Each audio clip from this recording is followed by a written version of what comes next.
All right, drink we're about to make is called a Southern Doctor. All right, this drink is going to be a cure for just about anything, but if you drink enough of them, it could lead to certain diseases. Let's measure out 3 ounces of Southern Comfort. So this is a very strong drink. Your doctor may prescribe this if you had a very painful injury, because this will definitely numb you down.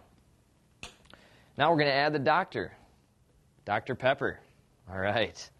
Feel free to use any other knockoff like Dr. Thunder or Dr. I don't know, some kind of doctor. Let's take a spoon and mix it up.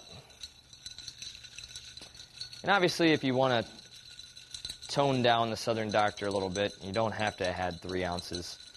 You can add just 1 shot. But this particular Southern Doctor does not mess around. Let's go ahead and give it a straw.